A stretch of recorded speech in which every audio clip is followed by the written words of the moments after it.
بسم اللہ الرحمن الرحیم۔ السلام علیکم ورحمۃ اللہ وبرکاتہ۔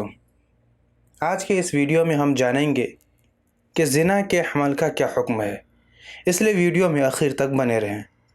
ناظرین، صورت کچھ یوں ہے کہ ایک لڑکی کی شادی ہوئی، لیکن اس بچی کے غلط تعلقات کسی اور لڑکے سے تھے، جس کی وجہ سے اس لڑکی کو 1 ماہ 7 دن کا حمل ٹھہر گیا۔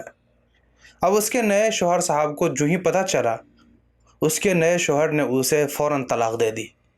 اب وہ لڑکا جس سے اس کے غلط تعلقات تھے، اسی سے شادی کرائی جا رہی ہے، جبکہ اس بچی کو حمل ہے اور جب تک بچہ پیدا نہ ہو جائے شادی تو ہو نہیں سکتی۔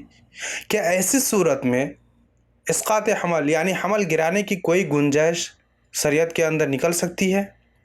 اگر اسقاط نہیں ہوگا تو کیا وہ زانی جس سے شادی ہو رہی ہے بچہ پیدا ہونے کے بعد اس بچہ کا باپ ہوگا یا وہ بچہ حرامی ہوگا؟ ایسی صورت میں کیا وضعی حمل کی لمبی مدت عذر ہو سکتی ہے؟ کیا زانی سے اس بچہ کا نسب ثابت ہوگا؟ کیا زنا کی وجہ سے جو حمل ٹھہرا وہ حرامی ہے؟ تو آئیے ان تمام سوالوں کے جوابات تفصیل سے سمجھنے کی کوشش کرتے ہیں۔ ناظرین، سب سے پہلی بات تو زنا شریعت اسلام میں انتہائی گندا اور بدترین جرم ہے، کیونکہ اللہ کا فرمان ہے، بسم اللہ الرحمن الرحیم، وَلَا تَقْرَبُوا الزِّنَا إِنَّهُ كَانَ فَاحِشَةً وَسَاءَ سَبِيلًا۔ اس پر سچے دل سے توبہ اور استغفار لازم اور ضروری ہے۔ تو آئیے اب سوالات کے ترتیب وار ہم جواب ملاحظہ فرماتے ہیں۔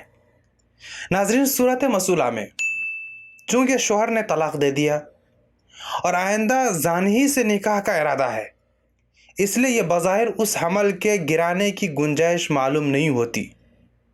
لیکن اگر زانی اس پیدا ہونے والے بچے کی پرورش کے لیے تیار نہ ہو یا وہ حمل نکاح کے لیے رکاوٹ بنے تو چونکہ ابھی 4 ماہ سے کم کا حمل ہے، اس لیے ایسی مجبوری میں حمل گرانے کی گنجائش ہو سکتی ہے۔ البتہ عدت کی مدت کا لمبا ہونا یہ حمل کے گرانے کے لیے ہرگز عذر نہیں ہو سکتا۔